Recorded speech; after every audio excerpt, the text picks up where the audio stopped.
আসসালামু আলাইকুম। খুব শীঘ্রই ঢাকা সেন্ট্রাল ইউনিভার্সিটির পরীক্ষা অনুষ্ঠিত হবে, অর্থাৎ ৭ কলেজের পরীক্ষা অনুষ্ঠিত হবে এবং ৭ কলেজের প্রশ্ন যেই ক্যাটাগরিতে হয় সেই ক্যাটাগরিটা যদি আমরা একটু অ্যানালাইসিস করি তাহলে আমরা বলতে পারবো যে প্রশ্ন মোটামুটি ইনশাল্লাহ সহজ হবে।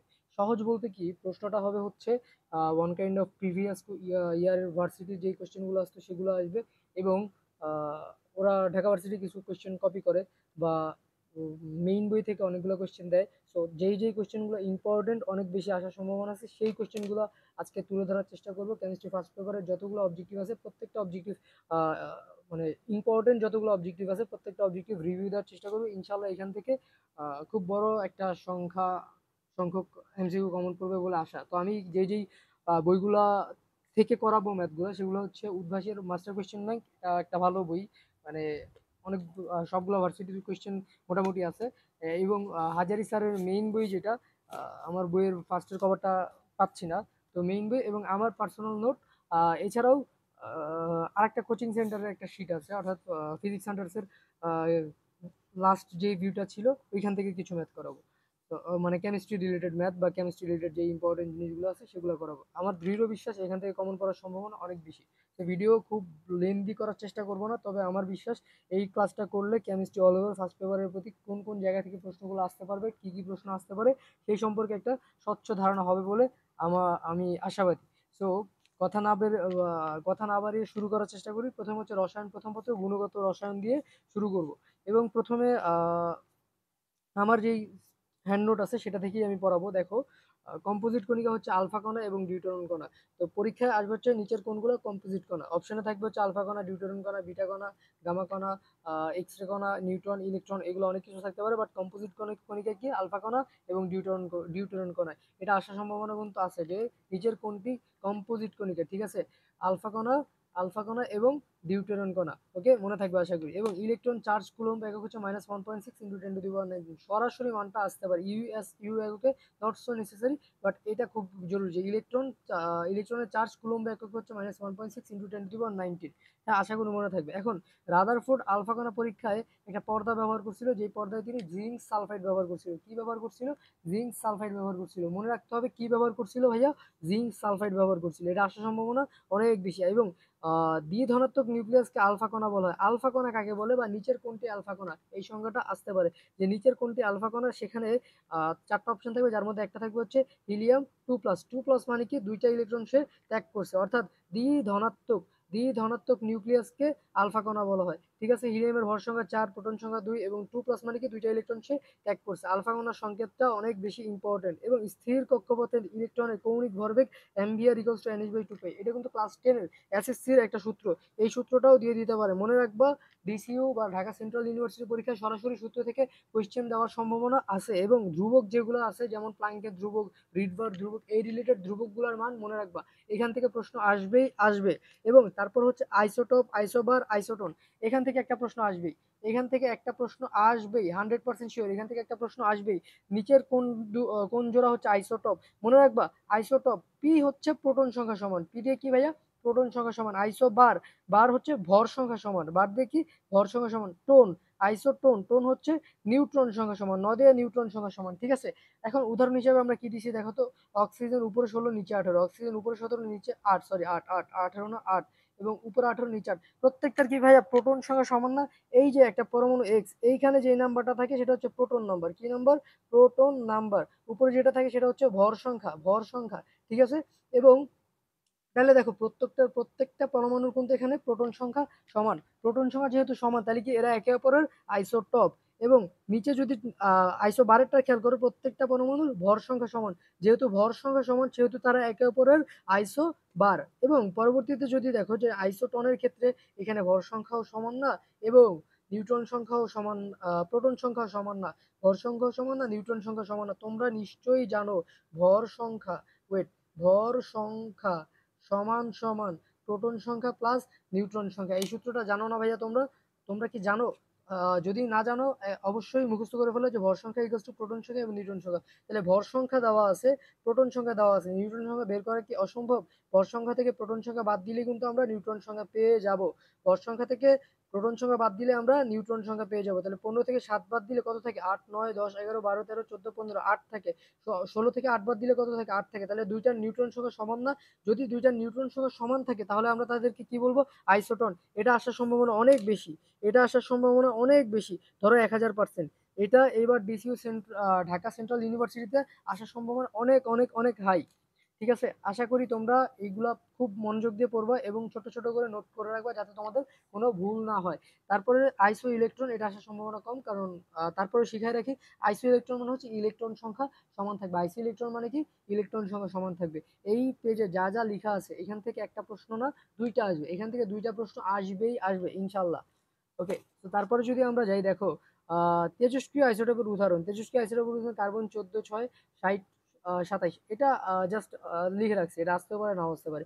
ক্যান্সার রোগ চিকিৎসায় রেডন ব্যবহার করা হয়, এটা ইম্পর্টেন্ট যে ক্যান্সার রোগের চিকিৎসায় নিচের কোনটি ব্যবহার করা হয়? রেডন ব্যবহার করা হয়। আর এইটা থেকে একটা আসবে, এই যে এই লাইনটা থেকে একটা আসবে, এই লাইনটা থেকে একটা আসবে। বোর পরমাণু মডেল একক ইলেকট্রন বিশিষ্ট পরমাণু, হাইড্রোজেন ও ion, helium plus, lithium 2 plus, barium 3 plus এর ক্ষেত্রে প্রযোজ্য। মানে কি বলো, এটার মানে কি? হিলিয়াম প্লাস মানে হিলিয়ামের ভর সংখ্যা, প্রোটন সংখ্যা কি 2 না? হিলিয়ামের প্রোটন সংখ্যা 2। প্লাস মানে কি? প্লাস মানে হচ্ছে একটা ত্যাগ করছে, তাহলে হয়ে যায় কত? 1। আবার lithium 2 plus, hydrogen, helium, lithium, লিথিয়ামের প্রোটন সংখ্যা 3 না? 3, দুইটা 2 প্লাস মানে কি দুইটা ত্যাগ করছে, তাহলে থাকে কত? 1। আবার বেরিলিয়াম 3 প্লাস, বেরিলিয়ামের কত? Hydrogen, helium, lithium, beryllium 4, proton সংখ্যা 4। ও ত্যাগ করছে 3টা ইলেকট্রন ছেড়ে দিছে, তাহলে ওর আছে কয়টা? আছে হচ্ছে একটা। অর্থাৎ ইলেকট্রন যদি একটা থাকে, ইলেকট্রন কয়টা থাকে? ইলেকট্রন যদি একটা থাকে, এই যে একক ইলেকট্রন বিশিষ্ট, কি বলছি? একক ইলেকট্রন বিশিষ্ট পরমাণুর ক্ষেত্রে বোর পরমাণু মডেল প্রযোজ্য। প্রশ্নে আসবে নিচের কোনটির ক্ষেত্রে বোর পরমাণু মডেল প্রযোজ্য? কোনটির ক্ষেত্রে বোর পরমাণু মডেল প্রযোজ্য? যেইটার ইলেকট্রন একটা ইলেকট্রন থাকবে, একক ইলেকট্রন থাকবে, সেইটার ক্ষেত্রে বোর পরমাণু মডেল প্রযোজ্য। তা না হলে কিন্তু বোর পরমাণু মডেল প্রযোজ্য হবে না। ওকে, সো প্লাঙ্ক ধ্রুবকের মান কত? 6.626 into 10 inverse 34 joule second. Joule second, এটি জুল পার সেকেন্ড হবে নাকি একটু চেক করে জানাই আমি, হ্যাঁ একটু চেক করে জানাই, কারণ এটা যদি ভুল হয় তাহলে একটু সমস্যা আমার। একটু চেক করে জানাই, just a minute. 6.626 into 10 inverse 34। ঠিক আছে, এককটা আমি শিওর হয়ে ভিডিও লাস্টে লাগলে বলে দিব, কোনো সমস্যা নেই। তোমরা এককটা একটু চেক করে নিও, জুল সেকেন্ড নাকি জুল পার সেকেন্ড, আমার একটু কনফিউশন হচ্ছে। তারপরে যদি দেখো বোর পরমাণু মডেল কোনটি ব্যাখ্যা করতে পারে না, অর্থাৎ কোনগুলা পারে কোনগুলা পারে না, এটার অ্যান্সার তোমরা দিবা। এই যে অ্যান্সার এখানে দিছি, বাট একটু বলো তো যে এটার অ্যান্সার কি হতে পারে। দেখি কে কে পারো বা কয়জন পারো। ঠিক আছে, যে কোনটি বোর পরমাণু মডেল ব্যাখ্যা করতে পারে না। এটা কিন্তু একটু আগে বুঝাইলাম, এই যে বুঝাইলাম যে একক একক ইলেকট্রন বিশিষ্ট। দেখো হিলিয়াম প্লাস একটা ইলেকট্রন থাকে না? হিলিয়ামের নর্মাল ইলেকট্রন, প্রোটন কয়টা? দুইটা। ইলেকট্রন কয়টা? দুইটা। বাট প্লাস মানে কি একটা ত্যাগ করছে, তাহলে একটা ত্যাগ করলে থাকে কয়টা? একটা। Lithium 2 plus, hydrogen, helium, lithium normal proton সংখ্যা 3, সুতরাং ইলেকট্রন সংখ্যা 3, বাট দুইটা ত্যাগ করছে, তার মানে কয়টা? একটা। আবার বেরিলিয়াম 3 প্লাস মানে হচ্ছে 4 - 3 = 1। Boron, hydrogen, helium, lithium, beryllium, boron মানে 5 - 2 = 3। এটা কি একক ইলেকট্রন বিশিষ্ট হয়েছে? বলো তো তোমরা, এটা কি একক ইলেকট্রন বিশিষ্ট হয়েছে? যেহেতু এটা একক ইলেকট্রন বিশিষ্ট হয় নাই, যেহেতু এটা একক ইলেকট্রন বিশিষ্ট হয় নাই, সেহেতু এইটা বোর পরমাণু মডেল ব্যাখ্যা করতে পারে না। আমার দৃঢ় বিশ্বাস তোমরা বুঝছো। এবার দেখো তো নিচের কোনটি আলফা কণা? একটুখানি আগে পড়াইছিলাম, অ্যান্সার এই যে আছে, বাট অ্যান্সার না দেখে দেওয়ার চেষ্টা করো। দ্বি ধনাত্মক হিলিয়াম নিউক্লিয়াসকে কি বলা হয়? দ্বি ধনাত্মক হিলিয়াম নিউক্লিয়াসকে বলা হয় হচ্ছে আলফা কণা। দ্বি ধনাত্মক হিলিয়াম নিউক্লিয়াসকে বলা হয় আলফা কণা। দ্বি ধনাত্মক হিলিয়াম নিউক্লিয়াসকে বলা হয় আলফা কণা। মনে থাকবে? মনে থাকবে, আশা করি মনে থাকবে। তারপরে যদি আমরা যাই, আমি একটু ফাস্ট বলতেছি, কেন ফাস্ট বলতেছি দেখো, তোমাদের হাতে সময় কিন্তু কম, খুব বেশি সময় আছে এরকমটা কিন্তু ভাবলে অনেক বড় ভুল হয়ে যাবে। সময় কম, পড়ার মানটা একটু বেশি, তাই আমরা চেষ্টা করব যত দ্রুত সম্ভব কম সময়ে বেশি বেশি করে ফেলার। ঠিক আছে, কোনটি ফসফোরেসেন্ট সাবস্টেন্স? কোনটি ফসফোরেসেন্ট সাবস্টেন্স বলো তো? কোনটা? Zinc sulphide. জিঙ্ক এস, মানে জিঙ্ক সালফাইড হচ্ছে ফসফোরেসেন্ট সাবস্টেন্স। ঠিক আছে, প্লাঙ্কের ধ্রুবকের মান কত? এই যে এখানে আছে 6.626 ইন্টু 10⁻⁴ জুল সেকেন্ড। হ্যাঁ joule second, joule per second না, ঠিকই লিখছি আমি, জাস্ট একটু কনফিউশন ছিল। 6.626 ইন্টু 10⁻34 জুল সেকেন্ড। আবার এককটা গুণ তো দেখো আমারও ভুল হয়ে যেতেছে, তোমাদের যাতে মোটেও ভুল না হয়। জুল সেকেন্ড, কি joule second, 6.626 into 10⁻34 joule second. Clear? তারপরে যদি আমরা যাই, দেখো তারপরে যদি আমরা যাই নিচের কোন জোটে আইসোটোন। টোন মানে কি বলতো? টোন এই যে ন দিয়ে কি নিউট্রন, ন দিয়ে কি ভাইয়া নিউট্রন। নিউট্রন সংখ্যা সমান হতে হবে, নিউট্রন সংখ্যা সমান হতে হবে। দেখো তো 14 14 6 7 হবে না, কেন হবে না? ভর সংখ্যা সমান, প্রোটন সংখ্যা ভিন্ন, হইলো না। 64 64 এটাও হবে না, বুঝাই যেতেছে। 35 17 32 15 এটা হতে পারে। বিয়োগ করে দেখি তো, 35 থেকে 17 যদি বাদ দিই তাহলে 7 8 9 10 11 12, 12 2 হাতে রইল 1, এখানে 12টা। এর নিউটন সংখ্যা হচ্ছে 12টা। আর এর নিউটন সংখ্যা কত ভাইয়া? 32 মাইনাস 15, 5 6 7 8 9 10 11, 6 7 8 9 10 11 12, 7 হাতে থাকে 1 17, না হবে না, এটাও হবে না। তাহলে বাদ আছে যেহেতু এটা, তার মানে এইটাই হবে। তাও যদি একটু হিসাব করে দেখি, দেখো 15 6 7 8 9 10 11, 6 আর এখানে হইতেছে তাহলে 16, নিউটন সংখ্যা 16। আর এটার ক্ষেত্রে 32 মাইনাস 16 ইকুয়ালস টু 16। তার মানে এই যে ঘয়ের নিউটন সংখ্যা সমান, অ্যান্সার কি ঘ নিউটন সংখ্যা সমান। নিউটন সংখ্যা সমান কিভাবে বের করলাম? ভর সংখ্যা সমান সমান প্রোটন সংখ্যা প্লাস নিউটন সংখ্যা। সুতরাং নিউটন সংখ্যা সমান সমান ভর সংখ্যা মাইনাস প্রোটন সংখ্যা। বুঝছো? ভর সংখ্যা মাইনাস প্রোটন সংখ্যা ইকুয়ালস টু কি নিউটন সংখ্যা। এভাবে নিউটন সংখ্যা বের করছি। এই যে দেখো কি বলছে, PH4 প্লাস আয়নে কতটি ইলেকট্রন আছে, কতটি ইলেকট্রন আছে, কতটি ইলেকট্রন আছে। পারবা এটা করতে তোমরা? পারবা? দেখো তো ফসফরাসে কয়টা ইলেকট্রন আছে? Hydrogen, helium, lithium, beryllium, boron, carbon, nitrogen, oxygen, chlorine, neon, sodium, magnesium, aluminium, silicon, phosphorus. কত? 10 12 14 15, 15টা প্রোটন আছে। প্রোটন সংখ্যা আর ইলেকট্রন সংখ্যা সমান থাকে একটা পরমাণু, তাহলে 15টা প্রোটন সংখ্যা আছে। হাইড্রোজেন আছে কয়টা বলো তো? 4টা। তাহলে 15 আর 4 কত? 15 আর 4 কত? 19। 15 আর 4 কত? 19। এখন দেখো H প্লাস মানে কি? H প্লাস মানে একটা ইলেকট্রন ত্যাগ করছে, একটা ইলেকট্রন ত্যাগ করছে, তার মানে কত? -1। তাহলে 15 আর 4 হচ্ছে 19, -1 মানে হচ্ছে 18। এটা কত হচ্ছে? 18। এখানে কিন্তু যে কোনো যৌগমূলক দিতে পারে, প্লাস থাকলে আমরা মাইনাস করব, মাইনাস থাকলে প্লাস করব। খুবই খুবই খুবই ইম্পর্টেন্ট। প্লাস থাকলে মাইনাস করব, মাইনাস থাকলে প্লাস করব। আমি আবারও বলতেছি, খুবই ইম্পর্টেন্ট। দেখো তো SO4 2 মাইনাস মূলকে মোট ইলেকট্রন সংখ্যা কতটি? সালফারের ইলেকট্রন সংখ্যা কত? একটু হিসাব করো তো। Hydrogen, helium, lithium, beryllium, boron, carbon, nitrogen, oxygen, fluorine, neon, sodium, magnesium, aluminium, silicon, phosphorus, sulphur. 10 12 14 16, 16 16। অক্সিজেনের ক্ষেত্রে hydrogen, helium, lithium, beryllium, boron, carbon, nitrogen, oxygen 8। তাহলে 8 আছে কয়টা? অক্সিজেন আছে কয়টা? অক্সিজেন আছে 4টা। তাহলে 4 8 32 আর 16, 32 আর হচ্ছে 16, 6 7 8 3 আর 1 4। কিন্তু অ্যান্সার কি এটা হবে ভাইয়া? অ্যান্সার কি এটা হবে? অ্যান্সার এটা হবে না। কেন? দেখো তো 2 মাইনাস মানে কি? দুইটা ইলেকট্রন গ্রহণ করছে, তার মানে এটার সাথে 2 যোগ করতে হবে। 48 আর 2 হচ্ছে 50। অ্যান্সার কত? 50। এই যে মিলে গেছে, দেখছো? এখন এই যে 2 মাইনাস, এটা আমি একটু আরেকবার বুঝিয়ে দিচ্ছি। দেখো তো সালফারে ভাইয়া ইলেকট্রন সংখ্যা আছে হচ্ছে 16টা, সালফার ইলেকট্রন সংখ্যা আছে 16টা। অক্সিজেনের ইলেকট্রন প্রত্যেকটাতে থাকে হচ্ছে 8টা করে। যদি 8টা করে ইলেকট্রন থাকে তাহলে 4 8 32, 4 8 কত? 32। তাহলে 16 আর 32 যোগ করলে পাই 48। বাট অ্যান্সার কিন্তু 48 হবে না। অপশনে 48 দেওয়া থাকবে তোমাকে ডাইভার্ট করার জন্য, কিন্তু 48 অ্যান্সার হবে না। 2 মাইনাস, 2 মাইনাস মানে কি? 2 হচ্ছে এখানে প্লাস করতে হবে, আমাদের কি করতে হবে? 2 প্লাস করতে হবে। তাহলে 48 আর 2 যোগ করলে থাকে হচ্ছে 50। বুঝতে পারছো? প্রত্যেকটা অবজেক্টিভ কিন্তু নিজে নিজে আরেকবার ট্রাই করবা, লাগলে ভিডিও পজ করে নিজে নিজে একটু দেখবা যে মিলতেছে কিনা। যদি মিলে তাহলে ভেরি গুড, যদি না মিলে তাহলে আরেকবার ট্রাই করবে। দেখো তো সালফার SH 1632 এর 19টি অণুর নিউটন সংখ্যা কত? আচ্ছা, একটা অণুর নিউটন সংখ্যা যদি বের করতে পারি, তাহলে 19টা অণুর নিউটন সংখ্যা কি তোমরা বের করতে পারবা না? পারবা কিনা বলো তো? হাইড্রোজেন, হিলিয়াম, সালফার 8, 19টা অণুর নিউটন সংখ্যা কত?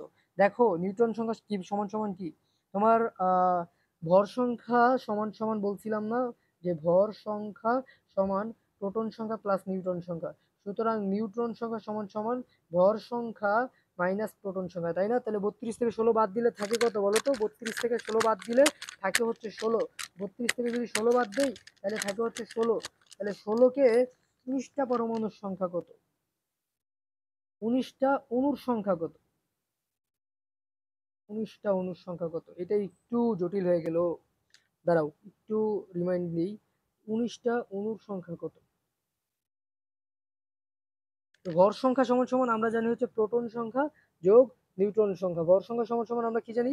প্রোটন সংখ্যা যোগ নিউট্রন সংখ্যা। এবং তাহলে ভর সংখ্যা যদি এদিকে থাকে, প্রোটন সংখ্যা যদি আমরা বাম সাইডে নিয়ে আসি, প্লাস থাকলে কি হয়ে যাবে? মাইনাস হয়ে যাবে। প্লাস থাকলে কি হয়ে যাবে? মাইনাস হয়ে যাবে। যদি প্লাস থাকলে মাইনাস হয়ে যায়, তাহলে ভর সংখ্যা থেকে প্রোটন সংখ্যা বাদ দিলে আমরা নিউট্রন সংখ্যা পাবো। কি পাবো? নিউট্রন সংখ্যা পাবো। এখন দেখো তো প্রশ্নে কি চাইছে? 19টা অণুর, তাহলে একটা অণুরটা বের করতে হবে না আগে? একটা অণুরটা বের করতে হবে না? একটা অণুরটা বের করলে কিন্তু আমরা 19টা অণুরটা বের করতে পারবো। যদি একটা অণুর বের না করতে পারি, তাহলে কিন্তু 19টা অণুর বের করতে পারবো না। ঠিক আছে? এখন তাহলে এখানে থাকে কত? 32 থেকে 16 বাদ দিলে নিউট্রন সংখ্যা হচ্ছে 16। 16 ইন্টু এই যে এখানে 8 আছে না, এই জন্য 8 দ্বারা গুণ দিব। তারপর এখানে 19টা অণু চাইছে, এই জন্য 19 দ্বারা গুণ করব। দেখবো গুণ করার পর অ্যান্সার আসতে হচ্ছে 2432। এটা তোমরা লিখে লিখে করে নিবা। ঠিক আছে? এত বড়টা দিবে না যদিও, তারপরও প্র্যাকটিসের জন্য দিলাম আর কি। ওকে, এবার কি বলছে দেখো তো, ক্রোমিয়াম 3+ ইলেকট্রন সংখ্যা কত? ক্রোমিয়াম 3+ এর ইলেকট্রন সংখ্যা কত? আগে দেখো, স্ক্যান্ডিয়াম, টাইটেনিয়াম, ভেনেডিয়াম, ক্রোমিয়াম, মানে হচ্ছে ক্রোমিয়ামের অ্যাজ ইউজুয়াল ইলেকট্রন সংখ্যা হচ্ছে 24। Scandium, titanium, vanadium, chromium 24। 3+ মানে কি? এই যে উপরে প্লাস প্লাস দিয়ে বুঝাইছে হচ্ছে সে 3টা ইলেকট্রন ত্যাগ করে দিছে, দান করে দিছে। দান করলে আমরা প্লাস দিই উপরে। তাহলে 3+ মানে কি? দান করে দিছে। দান করলে কি 3টা কমে গেছে? তার মানে 24 থেকে 3 বাদ দিতে হবে। তাহলে কত হবে অ্যান্সার? 21। তাহলে ক্রোমিয়াম 3+এ ইলেকট্রন সংখ্যা কত? ইলেকট্রন সংখ্যা হচ্ছে 21টি।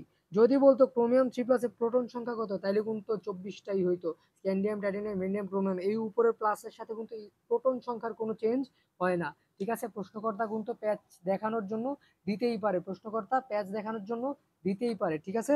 এটা কেমনে করছিলাম এটা আরেকবার বুঝাই। ভর সংখ্যা আছে, প্রোটন সংখ্যা আছে। ভর সংখ্যা থেকে প্রোটন সংখ্যা বাদ দিলে নিউট্রন সংখ্যা পাইছি 16। এই 16-রে 8 দ্বারা গুণ দিছি। এই যে এখানে এস 8 আছে, 8 দ্বারা গুণ দিছি। 19টা অণু চাইছে, এই জন্য 19 দ্বারা গুণ দিছি। অ্যান্সার হচ্ছে 2432। ওকে, ক্লিয়ার? নেক্সট, পটাশিয়াম পাইরো অ্যান্টিমোনিটের সংকেত লিখো।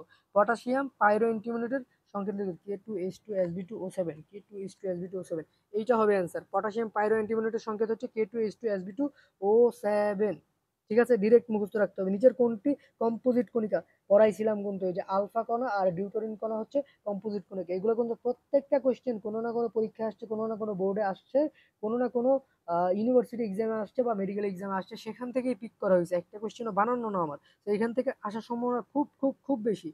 জাল টাকা শনাক্তকরণে কোনটি ব্যবহার করা হয়? ইউভি রশ্মি ব্যবহার করা হয়। কি ব্যবহার করা হয়? ইউভি রশ্মি ব্যবহার করা হয়। দেখো, এই যে আমার সাথে পড়তেছো, তোমার না একবার প্র্যাকটিস হয়ে যেতেছে জিনিসটা। উচ্চ শক্তি স্তর থেকে ইলেকট্রন সমূহ চতুর্থ শক্তি স্তরে ফিরে আসার ফলে সৃষ্ট বর্ণালীকে কি বলে? দেখো, উচ্চ শক্তি স্তর মানে হাই, হাই থেকে লোতে আসছে। কততে আসছে? 4। এই যে এই সিরিজটা মুখস্থ রাখতে হবে। এখান থেকে একটা আসার সম্ভাবনা অনেক বেশি, অনেক বেশি। Lyman series, Balmer series, Paschen series, Brackett series, Pfund series, আর একটা আছে হামফ্রে সিরিজ। এক এক জায়গায় এক একটা বলে। Lyman, Balmer, Paschen, Brackett, Pfund, Humphrey. এখনই মুখস্থ করে ফেলবা। প্রথম 5টা মুখস্থ করলে হবে। Lyman, Balmer, Paschen, Brackett, Pfund. কোথা থেকে আসছে ডাজেন্ট ম্যাটার, কোথায় আসছে সেটা হচ্ছে ম্যাটার। দেখো, চতুর্থ শক্তি স্তরে আসছে না, তার মানে কি? Lyman, Balmer, Paschen, Brackett. তার মানে এটা হচ্ছে অ্যান্সার হবে হচ্ছে ব্র্যাকেট সিরিজ। এই যে ব্র্যাকেট সিরিজ, বুঝতে পারছো? যদি বলতো পঞ্চম শক্তি স্তর আসছে, তাহলে হয়তো কি? ফুন সিরিজ। কি হইতো? ফুন সিরিজ বা ফান সিরিজ, এক এক জায়গায় এক এক লেখা। যদি হয়তো তৃতীয় শক্তি স্তরে আসছে, তাহলে হয়তো প্যাস্টেন সিরিজ। বুঝতে পারছো? সিরিজের নামগুলা কিন্তু ঠাডা মুখস্থ রাখতে হবে। ক্লিয়ার? আফটার দ্যাট, আয়নিক গুণফল কেআইপি এবং দ্রাব্যতা গুণফল কেএসপি এর সম্পর্কের ক্ষেত্রে নিচের কোনটিতে অদক্ষেপ হবে? কেআইপি যখন মানে আয়নিক গুণফল যদি দ্রাব্যতা গুণফল থেকে বেশি হয়, তখন অদক্ষেপ পড়বে। অর্থাৎ কেআইপি কেএসপি থেকে যখন বেশি হবে, তখন অদক্ষেপ পড়বে। যদি সমান সমান হইতো, তাহলে সেটা সম্পৃক্ত দমন হইতো। যদি কেআইপি ইকুয়ালস টু কেএসপি হইতো, তাহলে সেটা সম্পৃক্ত দমন হইতো। এই যে এটা সম্পৃক্ত দমন হইতো। যদি কেআইপি থেকে কেএসপি বেশি হইতো, তাহলে অদক্ষেপ পড়তো না, অদক্ষেপ পড়তো না। যেহেতু কেআইপি মানে আয়নিক গুণফল দ্রাব্যতা গুণফল থেকে বেশি, তাহলে অদক্ষেপ দিবে। ওকে, 4D অরবিটালের জন্য কোয়ান্টাম সংখ্যার কোন সেটটি সঠিক? 4D অরবিটালের জন্য কোয়ান্টাম সংখ্যার কোন সেটটি সঠিক? 4D, তার মানে কি? n এর মান হচ্ছে 4। n এর মান 4। এসপিডিএফ, এসপিডিএফ এগুলোর ক্ষেত্রে 0, 1, 2, 3 এভাবে মনে রাখতে হবে। ঠিক আছে? তাহলে 4 যেহেতু এই প্রত্যেকটা 4 আছে, প্রত্যেকটা অ্যাকসেপ্টেবল। এই এল এর মান কত হবে তাহলে? ডি এর ক্ষেত্রে দেখো 2, তার মানে এল এর মান হবে 2। তার মানে অ্যাকসেপ্টেবল অ্যান্সার এইটা শুধুমাত্র, বাকিগুলোর ক্ষেত্রে অ্যাকসেপ্টেবল অ্যান্সার নাই। ক্লিয়ার? বুঝতে পারছো? ম্যাগনেটিক কোয়ান্টাম সংখ্যা +2 থেকে -2 পর্যন্ত হতে পারে। এন দিয়ে বোঝা হচ্ছে number of shell. L L L L equals to SPDF এর যেই নাম্বারটা ওইটা, এম দিয়ে বোঝায় ম্যাগনেটিক কোয়ান্টাম সংখ্যা, আর এস দিয়ে বোঝায় হচ্ছে স্পিন নাম্বার হয়তো প্লাস হাফ হবে অথবা মাইনাস হাফ হবে, যে কোনো একটা দিলেই সঠিক। আর ম্যাগনেটিক কোয়ান্টাম নাম্বার এখানে +2 জায়গায় +1 হইতে পারতো, 0 হইতে পারতো, -1 হইতে পারতো, -2 হইতে পারতো। ক্লিয়ার? যেমন দেখো স্ক্যান্ডিয়ামের 3D1 কোয়ান্টাম সংখ্যার সম্ভাব্য সেট কি হইতে পারে? এই যে এটা হচ্ছে n এর মান, n = 3। আর ডি মানে কি? ডি মানে হচ্ছে এল এর মান। ডি মানে কি? এল এর মান। যদি এস থাকতো তাহলে এল এর মান হচ্ছে 0, পি থাকতে এল এর মান হচ্ছে 1, ডি হলে এল এর মান হচ্ছে 2, এফ হলে এল এর মান হচ্ছে 3। বুঝছো এল এর মান কিভাবে বের করছি? SP D F 0 1 2 3। মনে থাকবে আশা করি, মনে থাকবে আশা করি। এখন এম এর মান এখানে আমরা 0 দিছি কেন? এখানে আমরা +2 দিতে পারতাম, মাইনাস +2 দিতে পারতাম, +1 দিতে পারতাম, 0 দিতে পারতাম, -1 দিতে পারতাম, -2 দিতে পারতাম, অর্থাৎ +2 থেকে -2 পর্যন্ত যে কোনো একটা দিতে পারতাম। স্পিন নাম্বার +1/2 দিছি, -1/2 দিলেও কারেক্ট ছিল। এটা অপশন অ্যান্সার ছিল, এই জন্য এটা দিয়ে বুঝাইছি। আশা করি ক্লিয়ার। যদি এই ম্যাথটাতে বুঝতে সমস্যা থাকে কোয়েশ্চেন করবা। এটারে আমি 1 নম্বর সমীকরণ দিলাম, বা স্ক্রিনশট দিয়ে আমাকে বললেই হবে। আমি এই ম্যাথটা বিস্তারিত আরো 4-5টা উদাহরণ দিয়ে বুঝাই দিব, যাতে বুঝতে সমস্যা হয়। এটা অনেক গুরুত্বপূর্ণ, এখান থেকে সচরাচর পরীক্ষায় আসে। বুঝতে পারছো? অনেক গুরুত্বপূর্ণ। যদি না বুঝে থাকো কোনো সমস্যা নেই, স্ক্রিনশট দিয়া বলবা, আমি আরো লাগলে 5টা-10টা উদাহরণ দিয়ে বুঝাই দিব, ঠিক আছে? যেহেতু অনেক ম্যাথ একটু ফাস্ট যাইতেছি, আশা করি জিনিসটা তোমাদের জন্য সুবিধা হবে। ভর সংখ্যা সমান সমান প্রোটন সংখ্যা যোগ নিউটন সংখ্যা। যেহেতু ঢাকা সেন্ট্রাল ইউনিভার্সিটিতে আগে প্রত্যেকটা ভার্সিটি পরীক্ষা হয়ে গেছে, এটা শেষ পরীক্ষা, প্রশ্ন সহজ হবে। সেক্ষেত্রে কিন্তু তোমাকে বলতে পারে যে একটা মৌলের ভর সংখ্যা এত, প্রোটন সংখ্যা এত, নিউটন সংখ্যা কত। ঠিক আছে? পারবা না এরকম ম্যাথ? পারবা না এরকম ম্যাথ? এই ইজি ম্যাথগুলো কিন্তু কোনোভাবেই ভুল করা যাবে না। যদি ভুল করো তাহলে কিন্তু চান্স একেবারে মিস হয়ে যাবে। 1 angstrom = 10 × 10 মিটার। ওকে? এবং তোমাকে যদি বলে একটা পরমাণুর প্রোটন সংখ্যা 23, পারমাণবিক সংখ্যা কত? ডিফারেন্স আছে, প্রোটন সংখ্যা পারমাণবিক সংখ্যা সেম জিনিস। প্রোটন সংখ্যা যত, ইলেকট্রন সংখ্যাও ঠিক ততই। আলফা বিটা ও গামা কণাগুলো চার্জ যথাক্রমে +2 -1 এবং 0। এইটা গুরুত্বপূর্ণ যে আলফা কণার চার্জ কত? +2। বিটা কণার চার্জ কত? -1। গামা কণার চার্জ কত? 0। ঠিক আছে? এটা কিন্তু ঢাকা ইউনিভার্সিটি 22 সেশনে আসছিল। অনেক অনেক অনেক গুরুত্বপূর্ণ। আমি আবারও বলতেছি, অনেক অনেক অনেক গুরুত্বপূর্ণ। আলফা কণার চার্জ হচ্ছে -2, +2। আলফা কণার চার্জ কত? +2। আলফা কণার চার্জ কত? +2। ওই যে বলছিলাম দ্বি ধনাত্মক হিলিয়াম নিউক্লিয়াসকে আলফা কণা বলে। দ্বি ধনাত্মক হিলিয়াম নিউক্লিয়াসকে কি বলে? আলফা কণা বলে। এটাকে আলফা কণা বলে। বুঝতে পারছো? এটাকে আলফা কণা বলে। তাহলে এই যে চার্জ কত? +2। বিটা কণার চার্জ কত? -1। বিটা কণার চার্জ কত? -1। গামা কণার চার্জ হচ্ছে 0। তেজস্ক্রিয় অ্যাসিডের কিছু ব্যবহার আমরা একটু জেনে নিই। টিউমার ক্যান্সার নিরাময়ে ব্যবহার করা হচ্ছে কোবাল্ট-60। কি ব্যবহার করা হয়? কোবাল্ট-60। গলগণ্ড রোগে আয়োডিন ব্যবহার করা হয়। আয়োডিন 131। আয়োডিন 131। এটাকে এইভাবেও প্রকাশ করা যায়, আই দ্বারা আয়োডিন 131। লিউকেমিয়া ও পলিসাইথেমিয়ার ক্ষেত্রে ফসফরাস 32। কৃষিক্ষেত্রে 32। এগুলো অত বয়স নির্ধারণে কার্বন 14। এগুলো একটু কমই আসার সম্ভাবনা আছে। এটা আসতে পারে, এটা আসতে পারে। ঠিক আছে? লিউকেমিয়া পলিসাইথেমিয়া আসতে পারে, বাট চান্স কম। সালফার পরমাণু নিউক্লিয়াসে নিউটন সংখ্যা কত? দেখো তো, খুব সুন্দর একটা প্রশ্ন। সালফার পরমাণু নিউক্লিয়াসে নিউটন সংখ্যা কত? সালফারের ভর হচ্ছে 32, প্রোটন সংখ্যা হচ্ছে 16। 32 থেকে 16 বাদ দিলে থাকে হচ্ছে 16। ঠাডা মুখস্থ করে ফেলা যায়। সালফারের নিউটন সংখ্যা হচ্ছে 16টা। দেখো তো, 18 9 F মাইনাস আয়নের প্রোটন সংখ্যা কত? এটা কি আমরা এই যে 9 আছে, -1 আছে না? -1 থাকলে কি +1 করবো? অ্যান্সার কি 10? না, অ্যান্সার 10 না। এখানে প্রোটন সংখ্যা সরাসরি দেওয়া আছে। প্রোটন সংখ্যা হবে হচ্ছে, এখানে ভুল অ্যান্সার দিচ্ছে। প্রোটন সংখ্যা হবে হচ্ছে 9টা। প্রোটন সংখ্যা হচ্ছে অন্যদিন চেঞ্জ হবে না। যদি বলতে ইলেকট্রন সংখ্যা কত, তাইলে কিন্তু অ্যান্সার 10 হইতো। ইলেকট্রন সংখ্যা বললে অ্যান্সার আসতো 10। কারণ 9টা আছে, আর একটা হচ্ছে -1 মানে কি গ্রহণ করছে, তাহলে 9 আর 1 10 হইতো।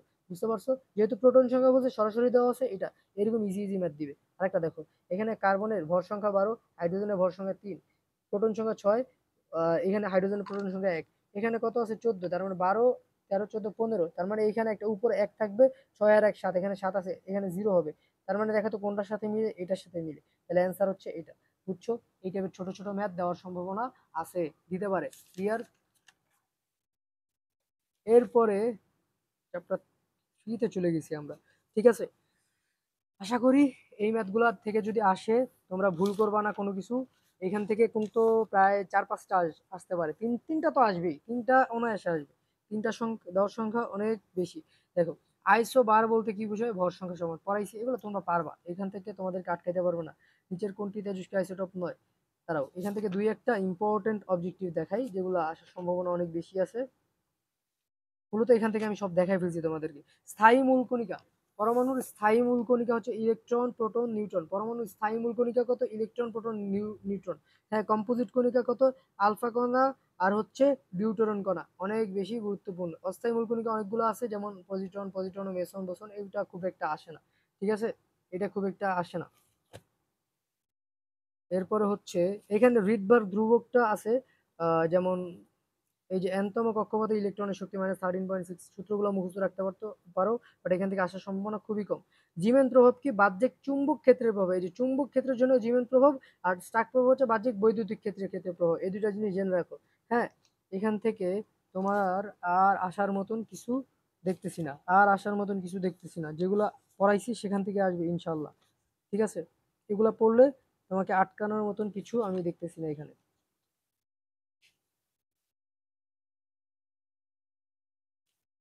এই যে বেগুনি রং, এটা আসার সম্ভাবনা একটু কম, বাট দেয় অনেক সময়। যেমন বুয়েট প্রিলিতে এখান থেকে দিয়ে দিয়েছিল যে বেগুনি রঙের 300 সীমা কত, তরঙ্গ দৈর্ঘ্যের সীমাটা কত, ঠিক আছে। বে নি আ সহ কলা, মোটামুটি একটা রেঞ্জ মনে রাখলেই হবে। পেজ নাম্বারটাও আমি বলে দিই যাতে তোমাদের সুবিধা, 194, ঠিক আছে। Equals to HC by lambda, এই সূত্রটা তো জানো তোমরা সবাই, এটা অত একটা ইম্পর্টেন্ট না। এই সূত্রটা অনেক বেশি ইম্পর্টেন্ট। এই যে ডিসিও এর জন্য এই ছকটা তো মনে রাখতে বলছিলামই, যে Lyman series, Balmer series, Paschen series, Brackett series, Pfund series, Humphrey series. মূলত কোথায় আসতেছে, এন এইচ দিয়ে বুঝেছে কোথা থেকে আসতেছে, যেটা থেকে আসুক সমস্যা নেই, এটা লাগবে না, এই সাইড জানা লাগবে না, সমস্যা নেই। তোমার জানা লাগবে যে কোথায় আসতেছে। 1 নম্বর শক্তি স্তর আসলে লাইমেন, 2 নম্বরে আসলে বামার, 3 নম্বরে আসলে প্যাস্টেন, 4 নম্বরে আসলে ব্র্যাকেট, 5 নম্বরে আসলে ফুন, 6 নম্বরে আসলে হামফ্রিজ। এখন কোথায় কি কি আছে সবগুলো তো অবলোহিত, মনে রাখবো সবগুলো তো অবলোহিত। লাইমেনের জন্য শুধু অতিবেগুনি, বামারের জন্য দৃশ্যমান, এই দুইটা ইম্পর্টেন্ট। লাইমেনের জন্য ইউভি, বামারের জন্য দৃশ্যমান, এই দুইটা ইম্পর্টেন্ট। আর কিছু এখান থেকে না জানলেও চলবে, না জানলেও চলবে। আর সূত্রটা তো জানোই তোমরা, 1/λ ইকুয়ালস টু, এই যে 1/λ equals to R H 1/nl square, মানে লো কমটা, -1/nh স্কোয়ার মানে হচ্ছে হাই। মানে nl মানে হচ্ছে কোথায় আসতেছে, আর nh হচ্ছে কোথা থেকে আসতেছে। এই রিলেটেড ম্যাথ দেয়, বাট ঢাকা সেন্ট্রালে দেওয়ার চান্স একটু কম। দৃশ্যমান আলোর তরঙ্গ দৈর্ঘ্য, এটা সবাই জানে, 380 থেকে 700 ন্যানোমিটার।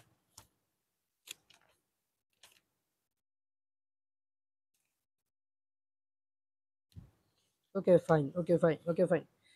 এবার আয়ন শনাক্তকরণ থেকে একটা কোশ্চেন দিবে। এই যে ঢাকা সেন্ট্রালে এখান থেকে একটা কোশ্চেন দেওয়ার সম্ভাবনা আছে। এই দেখো, এই কোশ্চেনটা আমি করাইছি অলরেডি। এই যে এই কোশ্চেনটা করানো হয়নি, এটা দিবে। AlOH3 এর দ্রাব্যতা অ্যাস হয়, তবে দ্রাব্যতা গুণাঙ্কের মান কত? দেখো, দেখা যাচ্ছে তো? হ্যাঁ, দেখা যাচ্ছে। AlOH3, তাহলে অ্যালুমিনিয়ামের জন্য অ্যাস দিব, OH এর জন্য 3s⁻³ তাহলে অ্যান্সার হবে হচ্ছে 27s⁴। এরকম কিন্তু দিতে পারে, বুঝতে পারছো, এরকম কিন্তু দিতে পারে। দেখো কিভাবে হচ্ছে, এই OH এর জন্য আমরা ভিতরে এস দিছি, এই 3 আছে এই জন্য 3s দিছি, ঠিক আছে। সিস্টেমটাই এরকম। যদি জাস্ট মনে করো XY2 থাকতো, মনে করো, হ্যাঁ, তাহলে আমরা দিতাম হচ্ছে s × 2s তার স্কোয়ার, তাহলে অ্যান্সার হইতো কি 2s² মানে কত, 4s², আর এই s গুণ 4s3। বুঝতে পারছো জিনিসটা কত? এই যে যেটার সাথে থাকবে সেটা ভিতরেও যাবে, পাওয়ার আকারেও থাকবে। এটা কিন্তু খুবই গুরুত্বপূর্ণ, খুবই খুবই খুবই গুরুত্বপূর্ণ। এটা অলরেডি করে ফেলছি। এখন কোনটার আকার কিরকম, আকৃতি, শিখা মানে শিখার কালারটা কিরকম, এটা আসতে পারে। লিথিয়াম প্লাসের জন্য লিথিয়াম থেকে আমরা পাই উজ্জ্বল লাল, ক্রিমসন রেড। সোডিয়ামের ক্ষেত্রে উজ্জ্বল সোনালী হলুদ, ইম্পর্টেন্ট। পটাশিয়ামের ক্ষেত্রে বেগুনি, রুবিডিয়ামের ক্ষেত্রে লালচে বেগুনি। ক্যালসিয়াম একটা ইম্পর্টেন্ট, যে ইটারনাল লাল। বেরিয়ামের ক্ষেত্রে হলুদাভ সবুজ বা অ্যাপেল গ্রিন বলা হয় এটাকে, কি বলা হয়? Apple green. আর বেরিলিয়াম এবং এটা হচ্ছে বেরিয়াম ছিল। আর বেরিলিয়াম আর ম্যাগনেসিয়ামের ক্ষেত্রে কোনো বর্ণ সৃষ্টি করে না। বেরিয়ামের ক্ষেত্রে হলুদাভ সবুজ বা অ্যাপেল গ্রিন।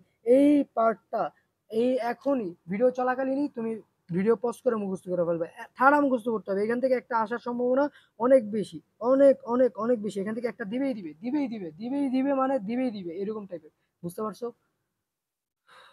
অ্যাকচুয়ালি ভিডিওটা আরো 4টা চ্যাপ্টার আছে তো, সেজন্য একটু ফাস্ট পড়াই দিচ্ছি। দেখো, এই যে পটাশিয়াম পাইরোএন্ডের সঙ্গে K2H2SB27 পড়াইছি। তাহলে এটা একটু রিডিং পড়তে পারো, বাট দরকার নেই, এখান থেকে আসার সম্ভাবনা খুবই কম। এই যে এটা আসতে পারে, যে NH4+ আয়নে উপস্থিত নির্ণয়ে ব্যবহৃত বিকারকটি কি? সোডিয়াম হাইড্রোক্সাইড এবং K2HgI4। হ্যাঁ, K2HgI4। এর K2HgI4 কে কি বলা হয়? নেসলার দ্রবণ বলা হয়। নেসলার দ্রবণ কাকে বলে? K2HgI4 কে নেসলার দ্রবণ বলে। নিচের কোনটি নেসলার দ্রবণ আসতে পারে? নিচের কোনটি নেসলার দ্রবণ? K2HgI4। বুঝতে পারছো? তারপর এটাও আসতে পারে যে কপার 2+ আয়ন শনাক্তকরণ কোনটি ব্যবহৃত? NH4OH। সব থেকে দেখো, এখানে তো অনেক অনেক অনেক অনেক অনেক অবজেক্টিভ আছে, সবগুলো করানো সম্ভব নয়। সব থেকে ইম্পর্টেন্ট যেই অবজেক্টিভ গুলো, সেই অবজেক্টিভ গুলো আমি করাই দিতেছি, যাতে এখান থেকে আসলে ভুল হওয়ার কোনো চান্স না থাকে। ক্লিয়ার? এবার আমরা মৌলের পর্যায়বৃত্ত ধর্ম এই চ্যাপ্টারটা পড়বো। এই চ্যাপ্টারে কিছু ইম্পর্টেন্ট অবজেক্টিভ আগে আমরা মাস্টার কোশ্চেন ব্যাংক থেকে পড়বো, তারপরে মূল বই থেকে পড়বো। দেখো হ্যাঁ বোঝা যাইতেছে। ক্ষার ধাতু কয়টা? 6টা। মৃৎক্ষার ধাতু কয়টা? এগুলা আসার সম্ভাবনা কম। তোমার আসবে হচ্ছে তোমার জানতে হবে মৃৎক্ষার ধাতু কোনগুলো, ক্ষার ধাতু কোনগুলো। লি না কে রুবি সেচে ফেলছে, মানে lithium, sodium, potassium, rubidium, caesium, francium. আমি কিন্তু না দেখে বলতেছি, lithium, sodium, potassium, rubidium, caesium, francium, এগুলো হচ্ছে ক্ষার ধাতু। তোমার পরীক্ষা আসবে নিচের কোনটি ক্ষার ধাতু, অপশনে মৃৎক্ষার ধাতু থাকবে, এগুলো থাকবে, এটাও থাকবে। নিচের কোনটি মৃৎক্ষার ধাতু? Beryllium, magnesium, calcium, strontium, barium, barium. নিচের কোনগুলো মুদ্রা ধাতু বা মুদ্রা ধাতু কয়টা? এটা আসার সম্ভাবনা সব থেকে বেশি। দেখো সাইডে লিখে দিচ্ছি যে বিসিইউ, মানে ঢাকা সেন্ট্রাল ইউনিভার্সিটিতেই এটা আসবে। ঠিক আছে, যে কপার, সিলভার আর অরাম, অরাম মানে হচ্ছে গোল্ড, এগুলো হচ্ছে মুদ্রা ধাতু, 3টা মুদ্রা ধাতু। আর নিট্রোজেন, নিট্রোজেন হচ্ছে শ্বাসরোধকারী মৌল। নাইট্রোজেন, ফসফরাস, আর্সেনিক, বিসমাথ আর হচ্ছে স্টেবিয়াম, এটা আসার সম্ভাবনা একটু কম। নিষ্ক্রিয় মৌল এটা আসতে পারে তোমার হিলিয়াম, নিয়ন, আর্গন, ক্রিপ্টন, জেনন, রেডন। এর নিচের কোনটি নিষ্ক্রিয় মৌল? 1 2 3 4 5 6, 1 2 3 4 5 6। ওকে, আর তোমার আসতে পারে নিচের কোনটি halogen, fluorine, chlorine, bromine, iodine. এই যে এইটা এইটা এইটা আর এইটা আর এইটা, এই কয়েকটা পড়লেই না, এটা দরকার নেই খুব একটা। তোমার আসবে ল্যান্থানাইট সিরিজের মৌল কয়টা? 15টা। অ্যাক্টিনাইট সিরিজের মৌল কয়টা? 15টা। অর্থাৎ ল্যান্থানাইট এবং অ্যাক্টিনাইট সিরিজের মৌল থাকে হচ্ছে 15টা, 15টা করে টোটাল 30টা মৌল ল্যান্থানাইট এবং অ্যাক্টিনাইটে থাকে। এই পেজটা ইম্পর্টেন্ট, এতটুকু পুরাটুকুই পড়লো। দেখো এখান থেকে আমি বললাম এটা আসবে, যদি এই লাইনটা দিয়ে দেয় তখন কিন্তু অনেক আফসোস থাকবে, তাই না? এরকম করা যাবে না। তুমি এই পুরাটুকু পড়ো, হাইস্ট গেলে 5 থেকে 10 মিনিট লাগবে, ভুল আর কোনো চান্স নাই। মুদ্রা ধাতু কোনটা? কপার, সিলভার, গোল্ড বা অরাম। ঠিক আছে, গোল্ডের আরেকটা নাম হচ্ছে অরাম। নিকৃষ্ট ধাতু ফেরাম আর কপার। এখান থেকে আর লাগবে না, এটা আসবে। এই যে দেখো নিচের কোনটি নিষ্ক্রিয় গ্যাস? তাহলে নিষ্ক্রিয় গ্যাস কোনটা? হিলিয়াম ছিল, আর্গন ছিল, ক্রিপ্টন ছিল, জেনন ছিল, রেডন ছিল। এখানে আর্গন আছে, তার মানে হচ্ছে আর্গন অ্যান্সার। ক্লিয়ার? এই যে দেখো কক্ষ তাপমাত্রায় কোনটি তরল অবস্থায় থাকে? মার্কারি। এইটা দিতে পারে, এইটা দিতে পারে। এরপরে আহ এই যে পর্যায়ের সঙ্গে সম্পৃক্ত সংযুক্ত মৌলগুলোর পারমাণবিক সংখ্যা কত? 113, 115, 117, 18। এটা দেওয়ার সম্ভাবনা একটু কম, দিবে না এটা। আর পর্যায় সারণীর একটা মৌলের মুদ্র ধাতু নামে পরিচিত কোনগুলা? বলছিলাম এই যে এইটা দেওয়ার সম্ভাবনা অনেক বেশি। সিলভার, কপার আর হচ্ছে অরাম বা গোল্ড। সবচেয়ে ভারী ধাতু হচ্ছে অসমিয়াম। যেগুলো আমি পড়াইতেছি এইগুলা থেকেই দিবে ইনশাল্লাহ, এইগুলা থেকেই দিবে। তোমার পরীক্ষা আসবে হচ্ছে এস ব্লক মৌল কয়টা? মনে রাখবো এস ব্লক মৌল 14টা, পি ব্লক মৌল 14, 36, ডি ব্লক 41 আর হচ্ছে এফ ব্লক হচ্ছে 27। দেখা যাচ্ছে তোমার পরীক্ষা বলবে এস ব্লক মৌল কয়টা? 14টি। পি ব্লক মৌল কয়টা? 36টি। ডি ব্লক মৌল কয়টা? 41টি। এফ ব্লক মৌল কয়টা? 27টি। এই চারটা থেকে একটা প্রশ্ন দিবে, এই চারটা থেকে একটা প্রশ্ন দেওয়ার সম্ভাবনা 1000% শিওর, 1000% শিওর এই চারটা থেকে একটা দিবেই। এস ব্লক মৌল কয়টা? পি ব্লক মৌল কয়টা? ডি ব্লক মৌল কয়টা? এফ ব্লক মৌল কয়টা? 14, 36, 41, 27 নাম্বার আকারে মনে রাখবা, কোনোভাবেই ভুল করা যাবে না, পারা প্রশ্ন কোনোভাবেই ভুল করা যাবে না। 14, 36, 41, 27। ক্লিয়ার? তারপরে তারপরে দেখো কোনটা দিতে পারে। এই যে দেখো এস ব্লক মৌল কয়টি? এস এস ব্লক একটু ভালো করে দেখাই। এই যে এস ব্লক মৌল কয়টা? জাহাঙ্গীরনগর ইউনিভার্সিটি 19 সেশন আসছে, ঢাকা সেন্ট্রালে ওইরকম একটা মৌল আসবে। অবস্থান্তর মৌলসমূহ কোন ব্লকের? ডি ব্লকের। খুবই গুরুত্বপূর্ণ, অবস্থান্তর মৌলগুলো ডি ব্লকের। তুমি কি জানো অবস্থান্তর মৌলগুলো তো রঙিন হয়? কি হয়? অবস্থান্তর মৌলগুলো রঙিন হয়। ক্লিয়ার? পরের টপিকে চলে যাই। এই যে এগুলা কি তুমি জানো যে কিভাবে এই হিসাবটা করে? দেখো তো 3 আর 3টা পি আছে, একটা এস আছে, তার মানে 4টা আর 2টা ডি আছে, তার মানে হচ্ছে 3 4 5 6টা। দেখো তো এখানে ভেতরে টোটাল বন্ধন আছে কয়টা? 6টা আছে না এখানে? জাস্ট এই নাম্বারটা মনে রাখবা, 6 6 আছে না? তাহলে এখানে যোগ করলে 6 হবে। আবার এখানে দেখো কত আছে, এখানেও 6 আছে, এখানেও যোগ করলে 6 হবে। এখানেও 6 আছে, এখানেও যোগ করলে 6 হবে। কোনটা ডি আগে কোনটা এস আগে এটা আলাদা ব্যাখ্যা আছে, এটা আপাতত পরে থেকে ভুলে যাবা। জাস্ট মনে রাখবা যে যোগ করলে যে 3 4 5, তার মানে এখানে 5 থাকবে, 5। এই 5 থাকলে তুমি যোগ করে দেখবা যেটার সাথে মিলে ওইটাই হচ্ছে অ্যান্সার। ক্লিয়ার? শর্টকাটে বললাম আর কি। এখন এটা গুরুত্বপূর্ণ যে নীল ভিট্রিয়ল বা ব্লু ভিট্রিয়লের সংকেত কি? CuSO4.5H2। আসতে পারে ব্লু ভিট্রিয়লে কয় অণু পানি থাকে? কয় অণু পানি থাকে? 5 অণু পানি থাকে। সংকেত কি? ব্লু ভিট্রিয়লের? CuSO4.5H2O, 5H2O। সাদা ভিট্রিয়ল বা হোয়াইট ভিট্রিয়লের সংকেত কি? জিঙ্ক সালফেট বা জিঙ্ক সালফেট 7:2 কয় অণু পানি থেকে 7 অণু। সবুজ ভিট্রিয়ল বা গ্রিন ভিট্রিয়লের সংকেত হচ্ছে FeSO4.7. সব থেকে ইম্পর্টেন্ট হচ্ছে ব্লু ভিট্রিয়লের সংকেত, ঠিক আছে। এই সংকেতগুলো তিনটা থেকে একটা চলে দিতে পারে। এটাও দিতে পারে যে কোনটি ফেরোম্যাগনেটিক, কোনটি ফেরোম্যাগনেটিক, নিকেল হচ্ছে ফেরোম্যাগনেটিক। মনে রাখবে ফেরোম্যাগনেটিক মৌল হচ্ছে তিনটা। ফেরোম্যাগনেটিক মৌল কয়টা? ফেরাম, cobalt, nickel. ফেরাম, cobalt, nickel. Ferromagnetic মৌল কয়টা? তিনটা। ফেরোম্যাগনেটিক মৌল কয়টা? ফেরাম, কোবাল্ট, নিকেল। খুবই খুবই খুবই important. ফেরাম, cobalt, nickel. Forum, ফেরাম, cobalt, nickel. ফেরাম, cobalt, nickel. তারপরে অবস্থান্তর মৌল ধাতু কোনটা? দেখবা যে ইলেকট্রন বিন্যাস যদি ডি ব্লকে যায় ওইটা অবস্থান্তর মৌল ধাতু। এটা খুব একটা ইম্পর্টেন্ট না। জটিল যৌগটিতে অবস্থান ধাতুটির সন্নিবেশ সংখ্যা কয়টা? সন্নিবেশ সংখ্যা দেখো তো, এখানে আছে সংখ্যা কত আছে? 4টা, এখানে আছে 2টা। এই 4 আর 2 যোগ করলে আসে 6। ঠিক আছে, সহজে বুঝে যেতেছি। এটা অনেক বড় করে বোঝানো যায়, বাট নর্মাল নর্মাল জিনিস। যে 4 আর 2 যোগ করলে আসে 6, সন্নিবেশ বন্ধন হচ্ছে 6টা। বুঝতে পারছো? বুঝতে পারছো জিনিসটা? বুঝতে পারছো? আশা করি বুঝতে পারছো। আশা করি বুঝতে পারছো। তারপরে যে জিনিসটা আসতে পারে সেটা হচ্ছে এই যে এটা আসতে পারে CONF এর তড়িৎ ঋণাত্মকতা সঠিক ক্রম। এগুলো ঠাডা মুখস্থ রাখবা। একই পর্যায়ের বাম থেকে ডানে গেলে তড়িৎ ঋণাত্মকতা পারে। FONC আমি মনে রাখতাম ফন্স, ফন্ক, ফন্ক, FONC। এফ এর দিকে সব বড়, তারপর আস্তে আস্তে ছোট, এভাবে মনে রাখতাম। যেগুলো যেগুলো আসার মতো আমি সাইডে ব্র্যাকেট দিয়ে লিখে রাখছি যে DCU। এই যে কোনটি হ্যালোজেন সময় তড়িৎ ঋণাত্মকতার ক্রম? Chlorine, chlorine, bromine, iodine. Fluorine, chlorine, bromine, iodine. Fluorine সব থেকে বেশি, ক্লোরিন, ব্রোমিন, আয়োডিন। এইটা আসবে 1000 না 1,000,000% শিওর যে কোনটি তড়িৎ ঋণাত্মকতার ক্রম আর ইলেকট্রন আসক্তির ক্রম। ইলেকট্রন আসক্তির ক্ষেত্রে ক্লোরিন, ফ্লোরিন, ব্রোমিন, আয়োডিন। মনে রাখবা ইলেকট্রন আসক্তির ক্ষেত্রে ক্লোরিন আগে, তারপর ফ্লোরিন, তারপর ব্রোমিন, তারপর আয়োডিন। আর তড়িৎ ঋণাত্মকতা থেকে ফ্লোরিন, ক্লোরিন, ব্রোমিন, আয়োডিন।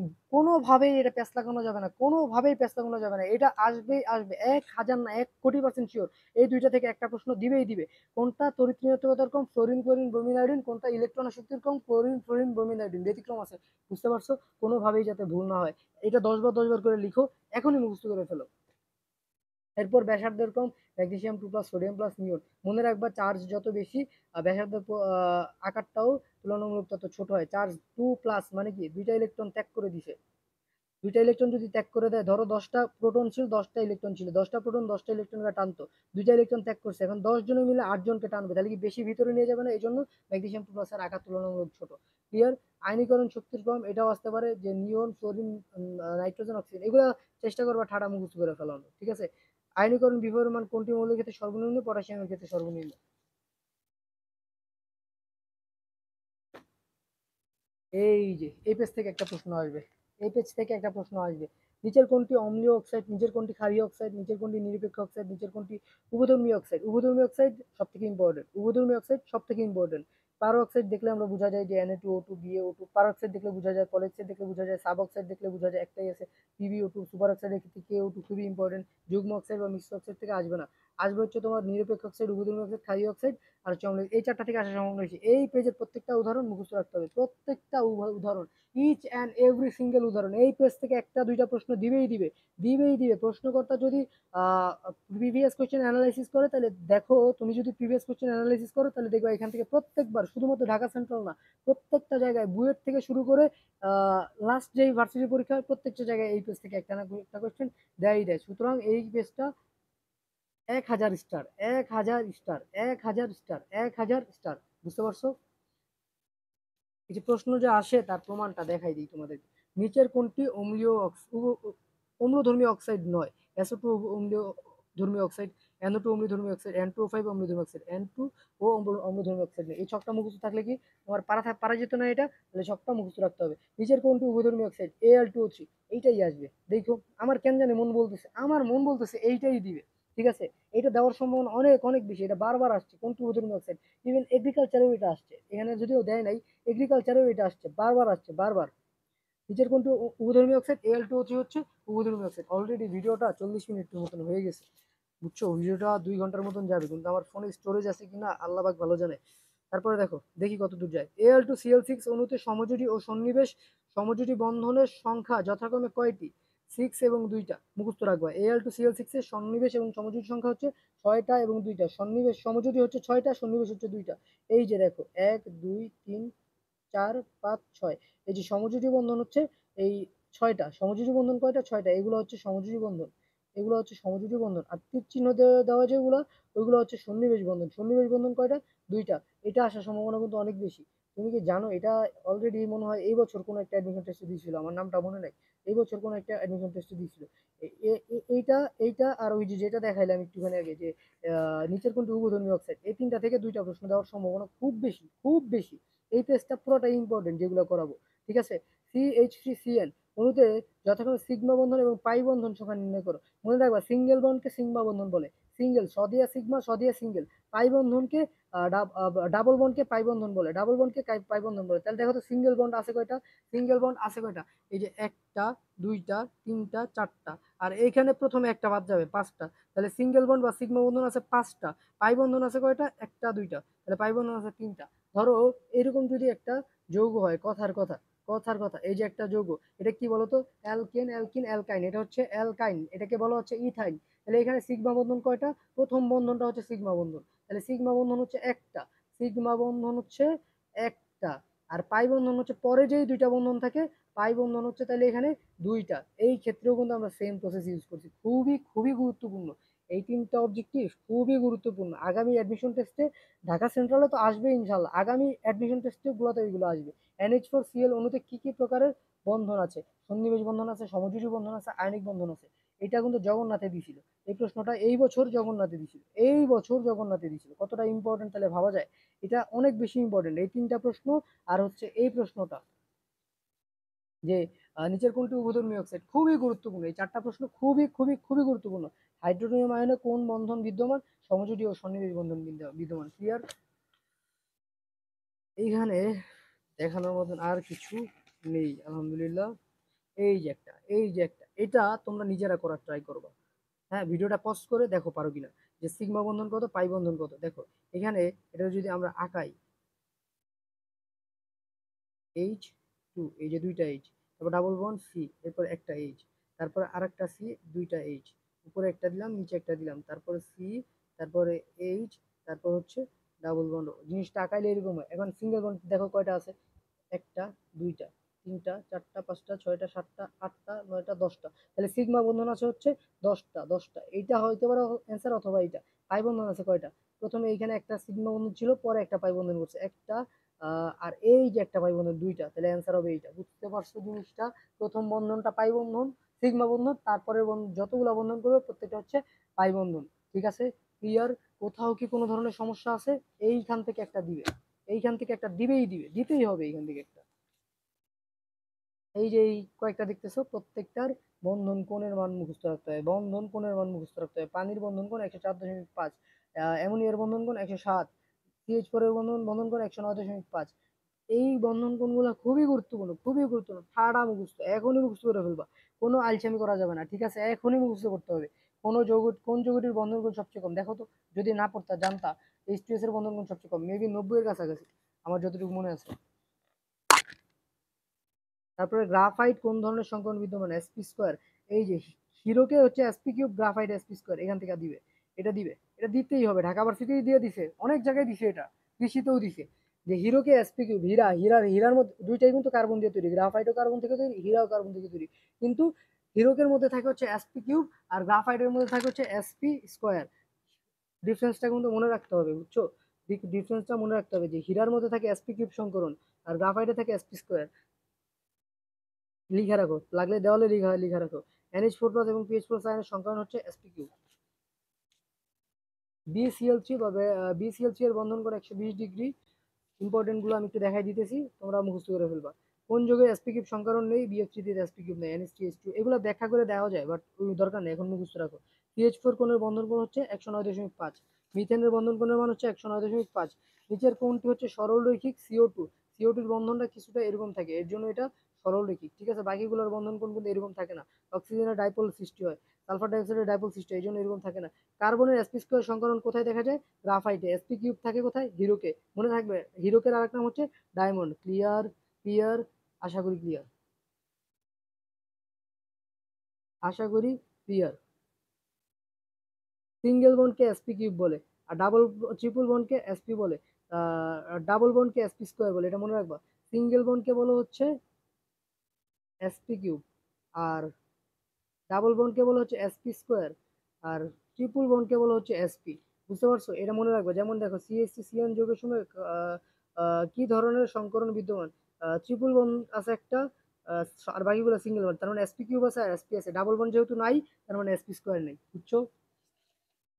না বুঝলে স্ক্রিনশট দিয়া জিজ্ঞাসা করবো, আবার বুঝাই দিব, কোনো সমস্যা নেই। যতবার বুঝতে চাইবা ততবার বুঝাই দিব, কোনো সমস্যা নেই। একবার আহ যদি না বুঝো আরেকবার বুঝাবো, আরেকবার না বুঝলে আরেকবার বুঝো, বাট না বুঝে কিন্তু বলা যাবে না যে বুঝছো। দেখো কোনটি ডাইপোল মোমেন্ট শূন্য, SiF4 ঠাডা মুখস্থ। নিচের কোনটি অধিক সমযোজী, CCl4। নিচের কোনটি ডাইপোল মোমেন্ট যৌগ, ডাইপোল মোমেন্ট আছে যে যৌগে, CH2Cl2। এটার থেকে বেশি ইম্পর্টেন্ট এগুলোতে যে ডাইপোল মোমেন্ট নাই এটা মুখস্থ করতে হবে। ঠিক আছে? এগুলোতে যে ডাইপোল মোমেন্ট নাই এটা মুখস্থ করতে হবে। পানিতে দ্রাব্যতা বৃদ্ধির সঠিক ক্রম কোনটি? NaCl, KCl, CHCl। Sodium chloride, তারপরে পটাশিয়াম ক্লোরাইড, তারপরে সিজিয়াম ক্লোরাইড। বুঝতে পারছো? ইম্পর্টেন্ট এগুলাই এখানে। এই যে বরফের যে বন্ধন আছে তা হলো হাইড্রোজেন বন্ধন এবং সমযোজী বন্ধন। বরফের মধ্যে দুই ধরনের বন্ধন থাকে, একটা হাইড্রোজেন বন্ধন থাকে, একটা হচ্ছে সমযোজী বন্ধন থাকে। আর নিচের কোন যৌগে সব থেকে শক্তিশালী হাইড্রোজেন বন্ধন থাকে? হচ্ছে হাইড্রোজেন ফ্লোরাইডে। হাইড্রোজেন ফ্লোরাইডে সব থেকে শক্তিশালী হাইড্রোজেন বন্ধন থাকে। ঠিক আছে? নিচের কোনটিতে হাইড্রোজেন বন্ধন আছে? অ্যামোনিয়াতে আছে। এটাও ইম্পর্টেন্ট, এটাও ইম্পর্টেন্ট। তোমরা যদি মনে করো যে তোমার কাছে বইটা আছে, তাহলে বইটা নিয়ে পড়তে বলবা, বইটা নিয়ে পড়তে বলবা। ঠিক আছে? হাইড্রোজেন বন্ধনের ক্ষেত্রে সঠিক ক্রম কোনটা? প্রথমে মিথেন, তারপর NH3, তারপরে H2, তারপর হাইড্রোজেন ফ্লোরাইড। অর্থাৎ হাইড্রোজেন ফ্লোরাইডে হাইড্রোজেন বন্ধন সব থেকে বেশি। হাইড্রোজেন ফ্লোরাইডে হাইড্রোজেন বন্ধন সব থেকে বেশি। দেখো তো এই প্রশ্নটাই কিন্তু, এই যে এই প্রশ্নটা ঢাকা ভার্সিটি 22-23 দিছিল, এটা দিছিল রাজশাহী 18-19-এ। তাহলে এই প্রশ্নটা যে পারে সে কি এই প্রশ্নটা পারে না? প্রত্যেকটা প্রশ্ন কিন্তু এরকম রিলেটেড, প্রত্যেকটা প্রশ্ন এরকম রিলেটেড, এটা ইম্পর্টেন্ট। এই যে ডিসিও আমি লিখিয়ে রাখছি। আমি কিন্তু ভিডিওটা বানানোর আগে অনেক ঘাটাঘাটি করে তারপরে নিছি ইঞ্জিনিয়ার কোনটি স্টুডেন্ট অঙ্ক সবচেয়ে বেশি, এই hydrogen fluoride. Randomly objective choose করি নাই, যেগুলো ইম্পর্টেন্ট মনে হয়েছে ওগুলাই শুধুমাত্র দিছি। এখানে কিছু আছে দেখো, এখানে ওয়াটার গ্যাসটা মনে রাখবা, কার্বন মনোক্সাইড প্লাস হাইড্রোজেন। জিপসামটা মনে রাখতে পারো, ক্যালসিয়াম সালফেট প্লাস 2:2, আর লাগবে না, এগুলো আসার চান্স খুবই কম। কোরান আমরা মনে রাখতে পারো যে Al2O3, আর গ্রিন ভেট্রিয়াল, ব্লু ভেট্রিয়াল এগুলো আগেই পড়াইছি, খুব একটা লাগবে না এখান থেকে। ব্লিচিং পাউডারের সংকেতটা লাগবে, ব্লিচিং পাউডারের সংকেত লাগবে, হ্যাঁ ব্লিচিং পাউডারের সংকেত লাগবে, DCU, CaOCl, CaOCl, calcium chloro hydrochloride. Bleaching পাউডারকে তোমরা কি জানো, যদি খোলা ভাবে রাখি সূর্যের, না সরি ব্লিচিং পাউডারকে না, যদি ওই যে ক্লোরোফর্মকে যদি রাখি, তাহলে একটা বিষাক্ত গ্যাস তৈরি হয় ক্লোরোফর্মকে রাখলে। ঠিক আছে? তাহলে চ্যাপ্টার 3 হয়ে গেছে। চ্যাপ্টার 3 মাস্টার কোশ্চেন ব্যাংক হয়েছে। এবার চ্যাপ্টার 3-এর মেইন বই থেকে কিছু অবজেক্টিভ করাবো, যেগুলো আসার মতন অবজেক্টিভ দেখাই দিব। অলরেডি করা ফেলছি যেগুলো আসবে, তারপরে মেইন বই থেকে কয়েকটা অবজেক্টিভ দেখাই দিব। দেখো প্রথম অবজেক্টিভ, মেইন বইয়ের প্রথম অবজেক্টিভ, এস ব্লক মৌল কয়টা? 14টা। পি ব্লক মৌল 36, ডি ব্লক মৌল 41, এ ব্লক মৌল 27। চারটাই মুখস্থ রাখবো। এখান থেকে একটা দিবে, এখান থেকে একটা দিবে, এখান থেকে একটা দিবে, বারবার বলতেছি কিন্তু এখান থেকে একটা দিবে। তারপরে এই যে নিচের কোনটি মৃৎ ধাতু? স্ট্রনশিয়াম। মনে আছে? Beryllium, magnesium, calcium, strontium, barium, barium. ক্ষার ধাতু, মৃৎ ধাতু, আর হচ্ছে মুদ্রা ধাতু। এই কয়েকটা মুখস্থ রাখা জরুরি। নিষ্ক্রিয় গ্যাসগুলোও রাখতে পারো, নিষ্ক্রিয় গ্যাসগুলো PH4+ আয়নে কতটি ইলেকট্রন আছে? এই ম্যাথটা কিন্তু করাইছি আমি, এই ম্যাথটাই করাইছি। দেখছো এটা আসছে অলরেডি, সিলেট বোর্ডে আছে, এটা এবারও দিবে, এরকম একটা প্রশ্ন এবারও দিবে। এরপরে এখানে বলছে হচ্ছে যে কার্বন মনোক্সাইডের সন্নিবেশ সংখ্যা কত? দেখো তো এখানে অ্যামোনিয়া আছে 4টা, ক্লোরিন আছে 2টা, 4 আর 2 কত? 6। এই ম্যাথটাও করাইছি। দেখছো এটাও করাই ফেলছি। এই যে নিচের কোন আয়নটি রঙিন যৌগ গঠন করে? যেগুলো হচ্ছে অবস্থান্তর যৌগ, সেগুলো রঙিন যৌগ গঠন করে। অবস্থান্তর যৌগ কোনটা? যেটার হচ্ছে ডি ব্লকে শেষ ইলেকট্রন থাকে। বিজের এইটাতে, এটা হচ্ছে অবস্থান্তর মৌল। ঠিক আছে? মুখস্থ করবা, ডিরেক্ট মুখস্থ রাখবে, এইখান থেকে সরাসরি তুলে দিবে। মেইন বইয়ের একটা অবজেক্টিভ বাদ দেওয়া যাবে না, যেগুলো হচ্ছে নর্মাল মুখস্থ টাইপের যেগুলো আছে, প্রত্যেকটা ইম্পর্টেন্ট, প্রত্যেকটা each and every single objective করে করে ফেলবা। আর তারপরে আমি ইম্পর্টেন্ট বেশি যেগুলো, ওগুলো দেখাই দিতেছি। নিচের কোনটির আকার সবচেয়ে ছোট? অক্সিজেনের আকার সবচেয়ে ছোট। এই যে আয়নীকরণ শক্তির সঠিক ক্রম কোনটা? আয়নীকরণ E1, E2, E3। E3 হচ্ছে সব থেকে বেশি। হ্যাঁ, 3 নম্বর আয়নীকরণ শক্তির ক্রম সব থেকে বেশি, সব থেকে বেশি। আয়নীকরণ বিভবের ক্ষেত্রে নিচের কোনটি সঠিক? BON, আমি মনে রাখতাম ববিওন, বোরন, বেরিলিয়াম, অক্সিজেন, নাইট্রোজেন। ঠিক আছে? ববিওন, এটা কিন্তু এক্সেপশনাল, বুঝছো? এক্সেপশনাল, এই জন্য এটা ইম্পর্টেন্ট। হ্যালোজেন সমূহ ইলেকট্রন আসক্তির ক্রম, chlorine, fluorine, bromine, iodine. Electron আসক্তির ক্রম হচ্ছে ক্লোরিন, ফ্লোরিন, ব্রোমিন, আয়োডিন। আর যদি বলতো যে তড়িৎ ঋণাত্মকতার ক্রম, তাহলে কিন্তু হয়তো ফ্লোরিন, ক্লোরিন, ব্রোমিন, আয়োডিন। খুবই গুরুত্বপূর্ণ, খুবই গুরুত্বপূর্ণ। এই যে এটাও কিন্তু ইম্পর্টেন্ট, পড়াইছি এগুলো, অলরেডি করে ফেলছি। তারপরে দেখো কোন অক্সাইডটা অম্লধর্মী? Silicon dioxide. নিচের কোনটি সুপার অক্সাইড? KO2 হচ্ছে সুপার অক্সাইড। নিচের কোনটি সবথেকে বেশি অম্লধর্মী? Cl2O7। কোন অক্সাইডটি উভধর্মী? Al2O3। এটা আসছে অলরেডি কয়েকবার। উভয়ধর্মী অক্সাইড নিচের কোনটি? Barium oxide. ঠিক আছে, এগুলো খুবই ইম্পর্টেন্ট, প্রত্যেকটা অবজেক্টিভ ঠাড়া মুখস্থ করে ফেলবা। এসপিকে সংযোজিত যৌগ নয় কোনটা? BF3। এটাও দাগাইছি, ওই যে অলরেডি মাস্টার কোশ্চেন ব্যাংক থেকে করাই ফেলছি। H2O বা পানির বন্ধন কোণ হচ্ছে 104.5, 104.5, 104.5। বন্ধন কোণের সঠিক ক্রম NH3 সব থেকে বেশি, তারপর PH3, তারপর ASH3, তারপর হচ্ছে SbH3। এরপর silicon chloride SiCl4 BF3 NH3 যুগের বন্ধন কোণের সঠিক ক্রম SiCl4 BF3 NH3। এগুলো ঠাড়া মুখস্থ করে ফেলবা, এগুলো ঠাড়া মুখস্থ করে ফেলবা। এই চ্যাপ্টারে একটা অবজেক্টিভও বাদ দেওয়ার চেষ্টা করবা না, প্রত্যেকটা বুঝা বুঝা করতে গেলে দেখা যায় যেটা বুঝবা না সেটা আপাতত মুখস্থ করবা, যেহেতু সময় কম। নিচের অ্যাসিডগুলোর মধ্যে কোনটি hypo acid? H3PO2 hypo acid. H3PO2 H3PO2 H3PO2। ওকে, এতটুকু ইম্পর্টেন্ট ছিল, এখানে আর কিছু নাই। এবার রাসায়নিক পরিবর্তন। ওকে, রাসায়নিক পরিবর্তন। রাসায়নিক পরিবর্তন চ্যাপ্টারটা ওভারভিউ করবো আমরা। গ্রিন কেমিস্ট্রির 12টি মূলনীতি আছে। কয়টা মূলনীতি আছে? 12টা মূলনীতি আছে।